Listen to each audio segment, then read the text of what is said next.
Everyone, अस्सलाम वालेकुम, नमस्ते, सत श्री अकाल। कैसे हैं आप लोग? आई होप आप लोग बिल्कुल ठीक होंगे और मैं भी बिल्कुल ठीक हूँ, एकदम बढ़िया।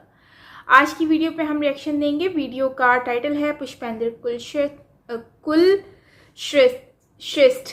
अच्छा, इनकी वीडियो पे आज हम लोग रिएक्शन देंगे और देखते हैं कि क्या कहते हैं अबाउट रोहित सर के बारे में, जिनकी डेथ हो चुकी है अनफॉर्चुनेटली कोविड की वजह से। तो वीडियो को चलकर देखते हैं। So let's start.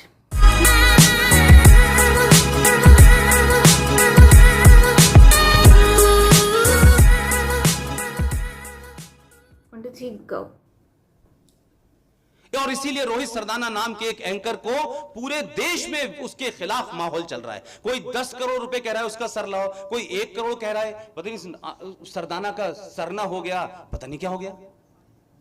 इसलिए कि सरदाना के साथ इस देश के लोगों को खड़ा होना चाहिए था। उनकी चुप्पी की वजह से उनकी जो है आवाज को ताकत मिलती है। ये इश्यूज आपके सामने हैं भाई।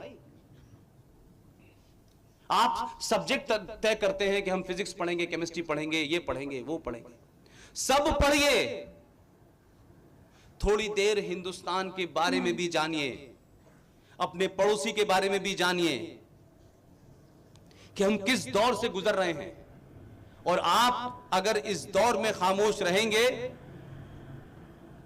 तो दुनिया आपसे सवाल पूछेगी, आपकी आने वाली जनरेशन आपसे सवाल पूछेगी। जो लोग कहते हैं कि सब ठीक चल रहा है, सब ठीक नहीं चल रहा। इसीलिए आप देखिए कि इस देश में हर छोटी सी बात पर हाई कोर्ट फैसला देगा, सुप्रीम कोर्ट फैसला देगा। नाली साफ करो तो सुप्रीम कोर्ट बताएगा, दही हांडी की लंबाई कितनी हो तो सुप्रीम कोर्ट बताएगा। आप ये भी बताएगा कि इस देश के अंदर जो महाकाल है उज्जैन, उस पे 50 लीटर पानी डालो या 5 लीटर पानी डालो, इस सुप्रीम कोर्ट हो क्या है भाई? ऐसा लग रहा है कि इसके जज बेरोजगार खाली हो चुके हैं, इनके पास कोई काम नहीं है। अजीबोगरीब मामला है। 1990 में मैं ज्यादा तो वक्त नहीं रहा, पक्का बोर तो नहीं हो रहे। 1990 में कश्मीर से पूरी एक रणनीति के तहत, क्योंकि आपको आधी रणनीति, आधी कॉन्स्पिरेसी, आधी प्लानिंग तो हिंदुस्तान के पर्सपेक्टिव में नजर आती है, लेकिन जहां से बनती है मैं उस मुल्क में भी जाता हूं। और जैसे आप लोगों ने मेरी 4-6 लाइनें सुन के कहा कि आप समझते हैं कि मैं मुसलमान हूं, वो मुझे 24 कैरेट का ही मुसलमान समझते हैं। 24 कैरेट का। लेकिन आपको मैं पूरे ताकत और ईमानदारी के साथ कहूंगा, पिछले 12 साल के अंदर मैंने पाकिस्तान के अंदर जाकर के ऐसे कई मंचों से वो बात कही है जो मुझे कहनी है। अगर किसी को बुरी लगती है तो कोई सवाल का जवाब दो, मुझे कोई फर्क नहीं पड़ता है कि पाकिस्तान में जाके बोलने से कुछ होगा। मैं उन लोगों में से नहीं हूं कि पाकिस्तान का बॉर्डर पार करते ही तो मैं वहां दोस्ती की बातें करूंगा, पाकिस्तान की बातें करूंगा, मोदी को गाली दूंगा, इसको गाली दूंगा, उसको गाली दूंगा, और यहां आते ही बागा बॉर्डर के अंदर घुसते ही लोगों को देशभक्ति सूझने लगती है। मैं उन लोगों में से नहीं हूं, क्योंकि मैं कोई बात हवा में नहीं कह रहा। कुरान शरीफ सुनाए क्या है ये? What is this? What is this? क्या है कुरान शरीफ? हाँ ना में बोलिए, सच बोलिए, हाँ, पता है क्या है ये? What is this? आपको पता है? जिसको नहीं पता वो बताए। कितने लोगों को नहीं पता कुरान शरीफ क्या होता है? ये नहीं सुना ना आपने? कोई बात नहीं, कोई बात नहीं। जैसे बाइबल के बारे में सुना है? What is Bible? क्रिश्चियंस की धार्मिक किताब है। वैसे ही इस्लाम के मानने वालों की किताब का नाम है कुरान मजीद। आपने नहीं सुना, समझ में आता है? इस देश में कोई 19 करोड़ मुसलमान 19 करोड़ 19 करोड़ मुसलमान। मैं अपनी बात को दोहराता हूं, 19 करोड़ में से 18 करोड़ ये दावा नहीं कर सकते कि कुरान शरीफ में क्या लिखा है। लेकिन सुबह से लेकर शाम तक कुरान शरीफ को जिस तरह बेचा जाता है, सुबह से लेकर शाम तक जिस तरह से इस्लाम के नाम पे डराया जाता है, मैं समझता हूं कि वो इसलिए डरा लेते हैं कि आपको पता नहीं है, और मेरे सामने इसलिए नहीं बोलते हैं कि इसको पता है, हमारी पोल खुल जाएगी।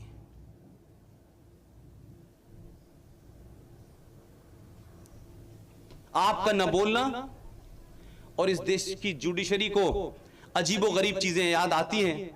1990 में कश्मीर से कोई, अशोक जी मेरा ख्याल है कि 2.5 लाख के आसपास, 3 लाख कश्मीर से, जहां सदियों की बड़ी रिवायत है, बड़ी रस्म है, और जब आजादी के दौरान जब मुल्क बट रहा था उस वक्त देश में सांप्रदायिक दंगे हो रहे थे, तो इस देश के राष्ट्रपिता महात्मा गांधी ने कहा कि मुझे कश्मीर में रोशनी नजर आती है और वहां हिंदू मुसलमान बड़े अमन चैन के साथ रह रहा है।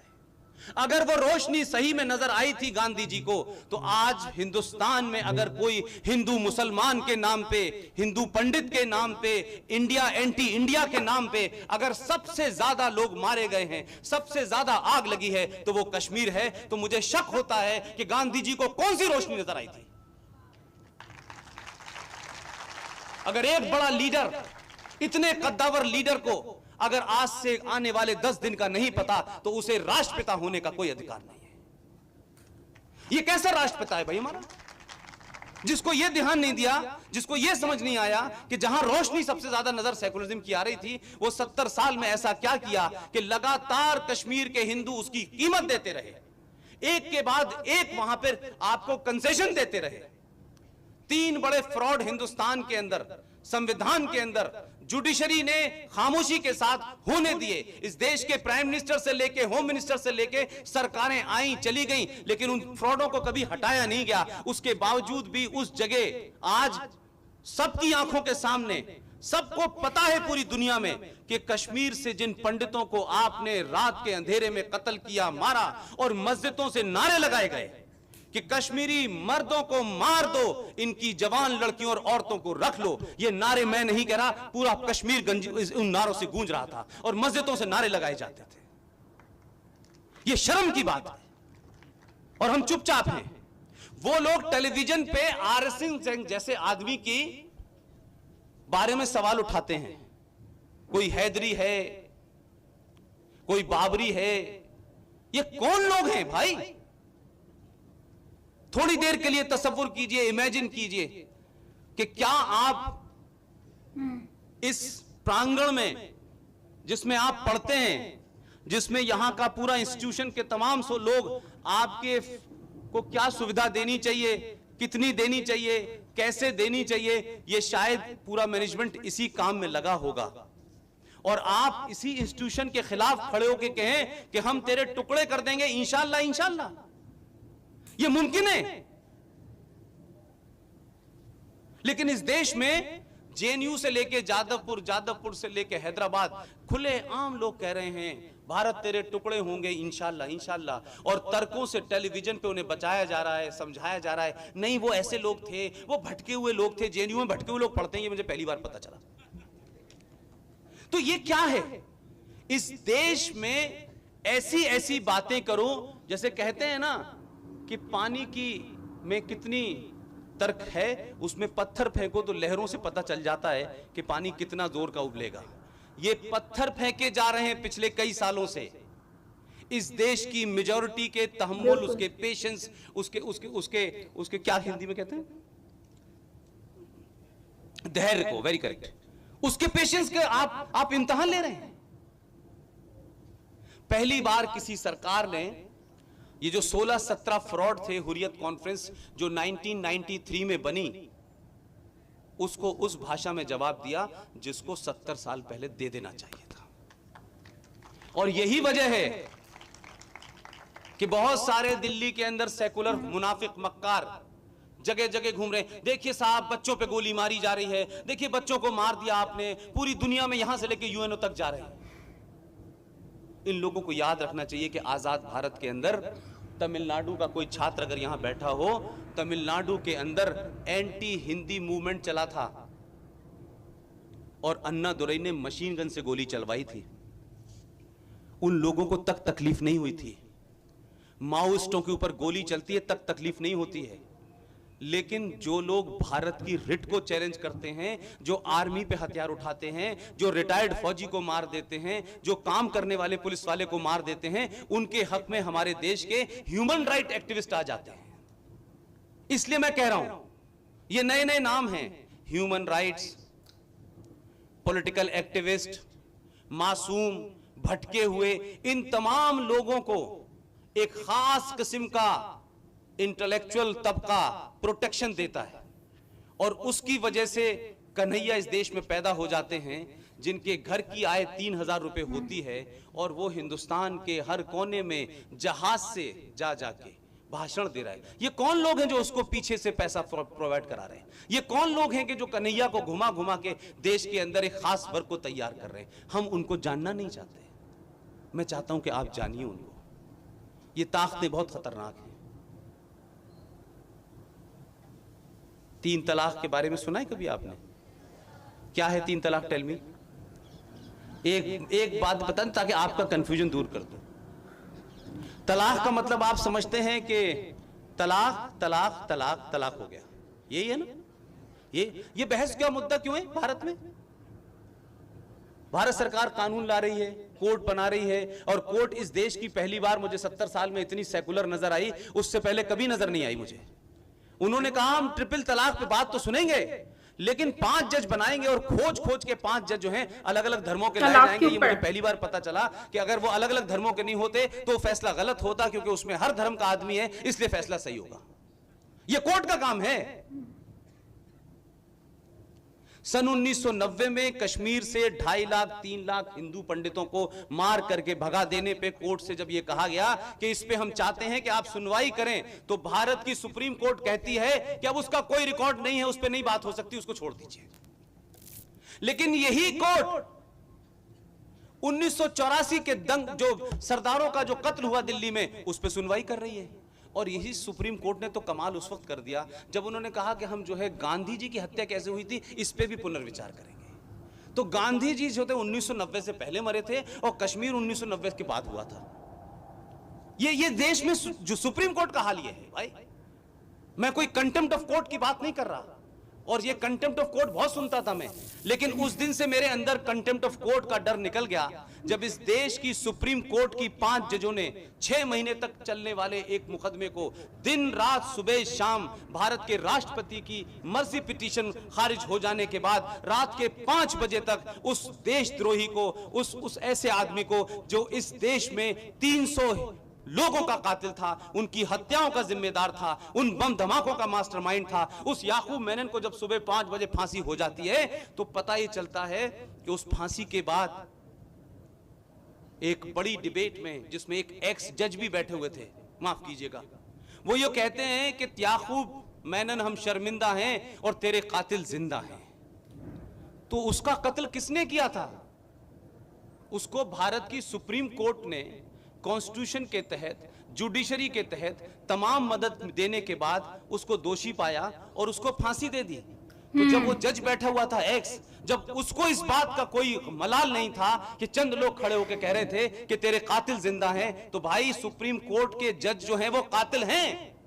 उस दिन के बाद से मेरा डर खत्म हो गया कि ये कोर्ट का कंटेम्प्ट वंटेम्प्ट कुछ नहीं होता, कोर्ट हवा में बकवास करती है और कुछ नहीं, कोई कंटेम्प्ट नहीं है। इसलिए इस देश में जो ताकतवर है, जो हथियार उठा लेता है, उससे सरकारें भी बातें करती हैं, उससे जुडिशरी भी पुचकार पुचकार के उससे बात करती है। और जो लोग खामोशी से अपना हक मांगते हैं, जो खामोशी से अपना धरना प्रदर्शन करते हैं, उससे कोई मिलने भी नहीं जाता है। आप में से पता नहीं कितने लोग टेलीविजन देखते हैं। नॉर्थ ईस्ट में एक महिला 15 साल तक नाक में नली लगाकर बैठी रही, उसने अन्न छोड़ दिया, खाना छोड़ दिया, उसकी डिमांड सच गलत थी, सस्ती है, उस पे नहीं जा रहा मैं, लेकिन 15 साल से कोई उससे मिलने नहीं गया। उसको आखिर में आजिज आ गई, थक गई, उसने पूरा अनशनी खत्म कर दिया अपना। वो तो एक अलग इशू है, उसे तो मजबूर कर दिया ना आपने। लेकिन इस देश में, कश्मीर में, सिंह साहब, कश्मीर में कितने हैं हुर्रियत के लोग और कितने टेररिस्ट हैं?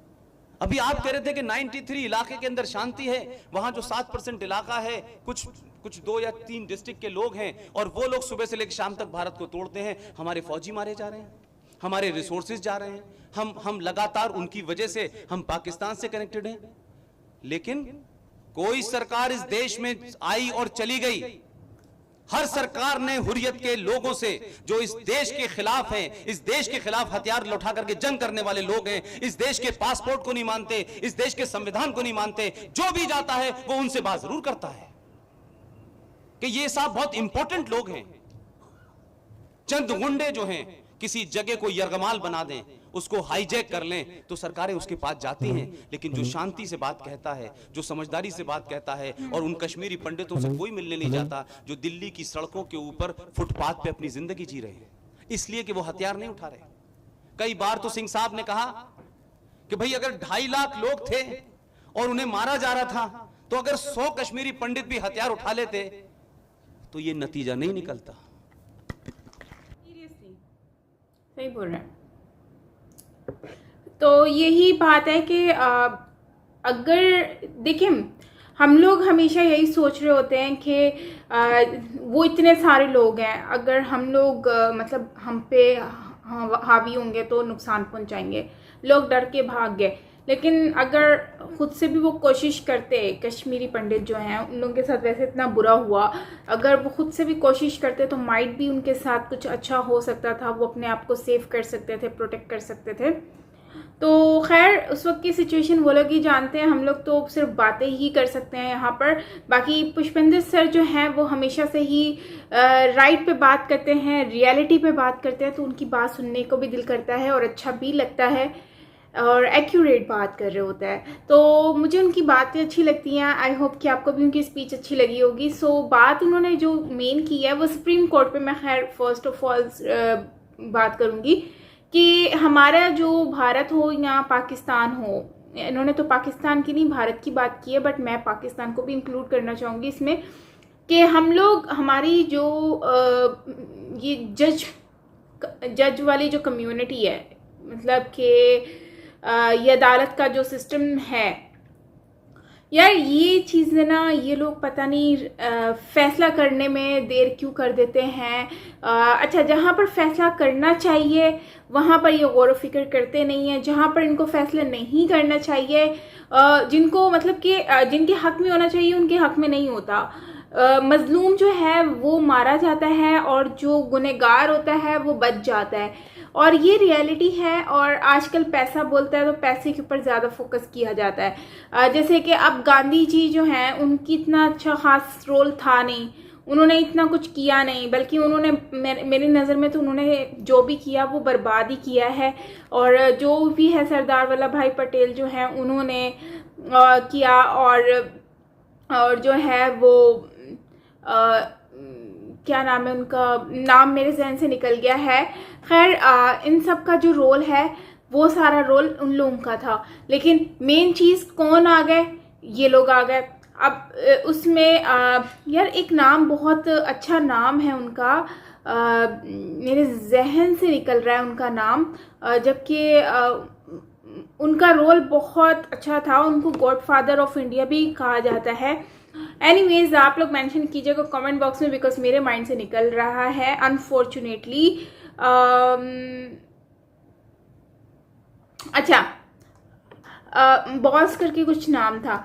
एनीवेज आप लोग कमेंट में बता दीजिएगा। सो खैर उसमें उन लोगों का रोल था, उन्होंने जितना कुछ किया वो बहुत बड़ी बात है, लेकिन वही बात आ गई कि हुआ क्या, इन सारी चीज़ें क्रेडिट कौन ले गया, वो गांधी जी ले गए। तो ये चीज़ मुझे भी मतलब कि मुझे शुरू में यही लगता था गांधी जी पता नहीं कितने मतलब महान, और उनके ऊपर मूवीज़ बन चुकी हैं बहुत कुछ, लेकिन बेसिकली ऐसा था कि मेन जो रोल था वो इन लोगों का था, दूसरों का, और उठाया फ़ायदा, क्रेडिट सारा गांधी जी के ऊपर चला गया। तो इस तरह से अब देखें ना, उनके ऊपर फोकस किया जा रहा है, लेकिन कश्मीर के उन लोगों पर फोकस नहीं किया जा रहा जिनके साथ जेनोसाइड हुआ, जिनके साथ बहुत जुल्म हुआ, और उनके लिए आवाज़ नहीं उठाई गई, मतलब कानून को उस पर कार्रवाई करनी चाहिए थी। एनीवेज ये तो वहाँ की पार्लियामेंट की बात है, तो पार्लियामेंट और जजेस की बात है, तो मैं इस पर इतना ज़्यादा बोलूँगी नहीं।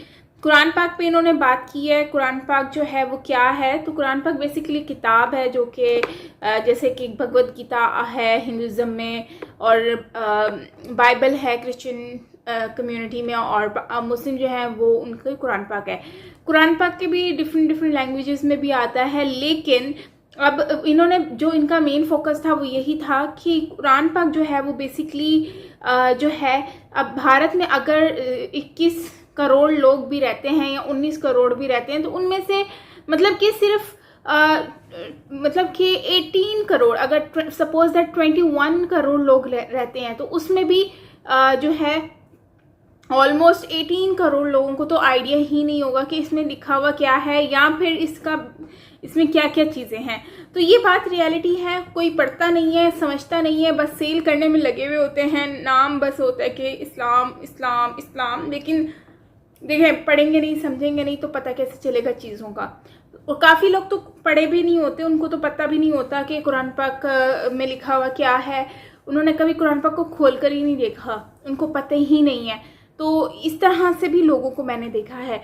तो खैर ये मैं नहीं कह रही कि पढ़ें लाजमी है, हाँ उसने पढ़ा नहीं है तो वो मुस्लिम नहीं है, मैं ऐसा नहीं कहूँगी, लेकिन मैं यही उनकी बात को ही मैं रख के कह रही हूँ कि काफ़ी ऐसे लोग हैं जो इस्लाम को अपना हथियार बनाकर इस्तेमाल कर रहे हैं आगे पीछे, मतलब कि लोगों के ऊपर लागू करते हैं। जैसे पाकिस्तान में भी इतना बड़ा सिनेरियो हो गया, वो फ्रांस वाला बाइकआउट वगैरह का और उसको एम्बेसडर को निकालने का। लेकिन बात वही आ जाती है कि हम सिर्फ उसमें से जितने भी स्ट्राइक कर रहे थे या फिर तमाशा वो मतलब शोर गंद मचाया हुआ था, इतना लोगों को मारा पीटा, लेकिन वही लोग उनमें से मुझे लगता है 2% लोगों को सिर्फ पता होगा कि व्हाट इज़ कुरान एक्चुअली, और मुझे लगता है 2% को भी नहीं पता, वो जस्ट अपनी ही कुछ किताब बना कर ले आए, अपनी कुछ कुरान पाक बना कर ले आए मुझे लगता है। क्योंकि एक्चुअली जो पढ़े होंगे उनको वो इन चीज़ों पर इतना फोकस नहीं करेंगे, वो दिमाग से थोड़ा काम लेंगे, ना कि इनकी बातों पे। इनको तो खुद नहीं पता कुछ और ये लोग रोडों पे निकल के आ जाते हैं। पॉइंट 2, मुस्लिम इन इंडिया जो कि जो है वो हमेशा से ही जो है वो सुनने में ये आता है कि वो हमेशा मतलब कि इस चीज़ को बोलते हैं कि हम मुस्लिम हैं, हमें निकाल दिया जाएगा, हम मुस्लिम हैं, हम पे जुल्म होता है, मतलब ऐसा कहा जाता है। और ये बात रियलिटी है कि मैंने भी सुना है कि भारत में जो है वो लोग जो जब मैं रिएक्शन नहीं देती थी उस टाइम की बात कर रही हूँ, मतलब जब मैं मतलब मेरे माइंड में भी इंडिया के लिए एक नेगेटिव मतलब इमेज बनी हुई थी, तो मुझे कोई कहता था अगर आप फ्यूचर में इंडिया जाओगे तो क्या जाना चाहोगे कि नहीं। तो ये मेरा रिएक्शन से पहले का एक रिव्यू था, क्योंकि मैं इतना कनेक्ट नहीं थी इंडियन लोगों से और इंडिया से, तो मुझे जो न्यूज़ में सुनने को मिलता था, देखने को मिलता था, सोशल मीडिया पे देखने को मिलता था, तो मैं उसी चीज़ को ही मेरे माइंड में था। बट मैंने कभी हेट नहीं किया था, लेकिन ये था कि मेरे माइंड में एक चीज़ थी कि यार ये इस तरह से करते हैं ये लोग। एनीवेज, लेकिन वही बात है कि जब जानता है इंसान तभी उसको चीज़ों की समझ आती है, लोगों का आइडिया होता है। तो मेन चीज़ ये है कि तब मैंने सुना था कि उन पर बहुत ज़्यादा जुल्म होता है, उनको मारा जाता है, उनके साथ ये किया जाता है, वो किया जाता है। लेकिन ये सिर्फ सुनने की हद तक था। जब मुझे पता चला और मैंने रिएक्शन दिया, स्टार्टिंग के रिएक्शन भी मेरे ऐसे ही थे, उस पर भी मैं बोलती भी थी कि नहीं ऐसा होता है ऐसा होता है। लेकिन जब मुझे रियलिटी का पता चलना स्टार्ट हुआ, लोगों ने मुझे समझाया, कमेंट में बताया, फिर उससे ये हुआ कि काफ़ी मेरी आंखें भी खुल गई, मुझे भी पता चला रियलिटी का। तो मुझे आइडिया हुआ कि सोशल मीडिया के ऊपर बिलीव नहीं करना चाहिए, खुद को भी लोगों के बीच में मिलकर देखना चाहिए कि एक्चुअली रियलिटी है क्या। देखो हर कोई एक जैसा भी नहीं होता, तो हम हर किसी को ये नहीं बोल सकते कि उसने जुल्म किया, उसने ये। कुछ लोग होते बुरे हैं लेकिन हर कोई बुरा नहीं होता, और यही बात है। आप जुल्म मुझे तो नहीं, मैंने आज से अभी तक कोई ऐसी चीज़ देखी नहीं है कि मैं कहूँ कि नहीं मुस्लिम्स के ऊपर इंडिया में जुल्म होता है। और मुस्लिम हैप्पी हैं, वो बीजेपी के साथ भी हैं। मैंने देखा है जब इलेक्शन की बात हो रही थी तब भी उनके बीजेपी के साथ थे, मोदी जी के साथ थे।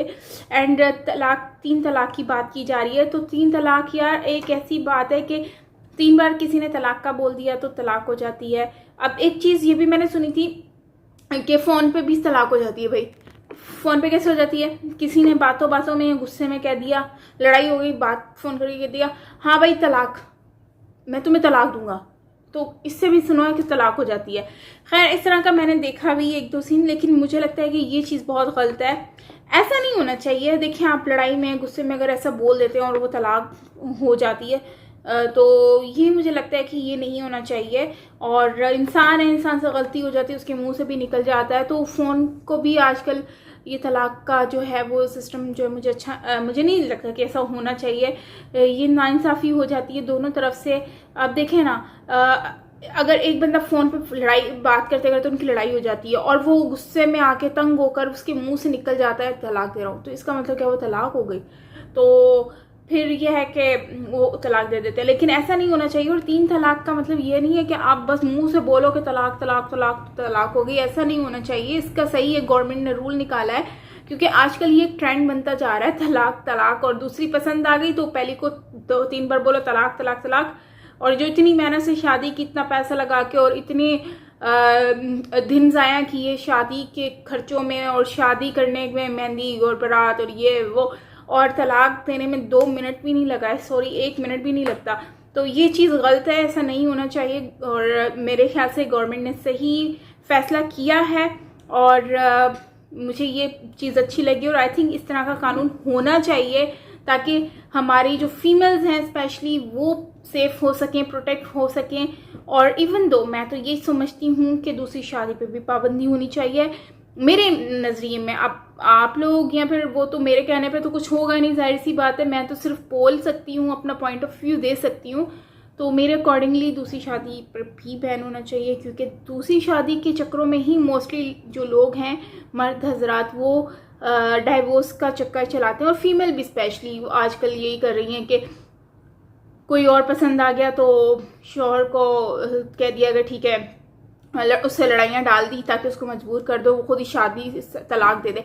इससे क्राइम भी बहुत ज़्यादा होते हैं। तो मुझे लगता है इस पर पाबंदी होनी चाहिए दूसरी शादी पर। और शादी में यह है कि डाइवोर्स पे भी पाबंदी होनी चाहिए और प्रॉपर एक रीज़न होना चाहिए, तब जाकर इस तरह का हो तो मुझे लगता है सही होगा। और दूसरी शादी भी अगर कोई करता है तो उसका भी एक रीज़न होना चाहिए, जैसे कि जो विडो होती है, जो कि जिसका शौहर मर चुका है, हस्बैंड मर चुका है, तो उसके साथ अगर वो शादी अगर दूसरी शादी करे तो वो उसके साथ करे, इस तरह का कोई रूल होना चाहिए।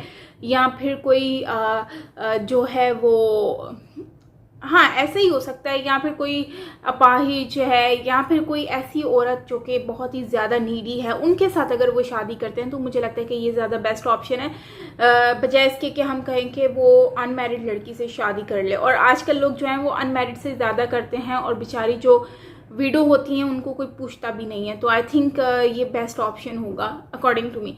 आप लोग मेरी बात से कितना राय से जो है वो आप मेरे साथ कितना एग्री करते हैं वो आप मुझे बताइएगा कमेंट बॉक्स में। सो गाइस, मिलते हैं नेक्स्ट वीडियो के साथ। अपना बहुत सारा ख्याल रखिएगा और अगर कुछ गलत बोल दिया हो तो उसके लिए माजरत। अपना बहुत सारा ख्याल रखिएगा। मैं हूँ साइमा पीरज़ादा, बाय बाय।